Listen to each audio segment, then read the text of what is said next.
নমস্কার, আমি কণিকা ব্লগ থেকে বলছি। আমাদের প্রথম ভিডিও হচ্ছে কি এই গাছগুলো আগে খুব ছোট ছোট ছিল, এখন গাছগুলো কত সুন্দর বড় বড় হয়ে গেছে। গাছগুলো দেখতেও ভালো হয়েছে, কেননা এখন বৃষ্টির জল পড়ছে, তো ওই জন্য গাছগুলো খুব সুন্দর হয়েছে। এটা পঞ্চজবা, আর এইটা পঞ্চজবা গাছ। তো এখনও কুঁড়ি আসেনি, কিন্তু এটা টগর। এই টগর ফুলের গাছটা পুরো পুরো একদম থোড়ো থোড়ো টগর হয়। টগরটা হয়নি এখনও, কিন্তু সবে কুঁড়ি এসছে, এই ছোটো ছোটো কুঁড়ি এসছে।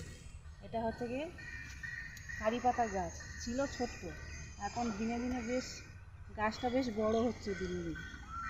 আর এটা এই পঞ্চজবার গাছ, কিন্তু লঙ্কা গাছের চাপে গাছগুলো নষ্ট হয়ে যাচ্ছে। কিন্তু এতে কয়েকটা ফুল ফুটেছিল, 5-6টা, এখন দেখিয়েছিলাম অন্য ভিডিওতে, 5-6টা ফুল ফুটেছিল। এটা লঙ্কা গাছ। লঙ্কা গাছগুলো সামনের বছরে এই লঙ্কা গাছগুলো হয়েছিল, কিন্তু মরেও গেছিলো।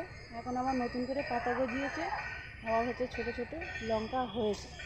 পরবর্তীকালে হয়তো বড় হবে এটা। আর এটা পিঁপে গাছ। এই পিঁপে গাছ ছোটো ছিল, এখন পিঁপে গাছগুলো বেশ ভালো বড় বড় হয়েছে। তার সাইডেও এটা পঞ্চজবা। পঞ্চজবার মধ্যে এই গাছটা মোটামুটি ছোটো ছোটো ফুল এসছে। এই ছোটো ফুল, মানে সবে কুঁড়ি এসছে। এই গাছগুলো আগে ছোটো ছোটো ছিল, আগে দেখিয়েছিলাম, এখন বেশ বড় বড় হয়েছে। আর এই ঢ্যাঁড়স গাছ।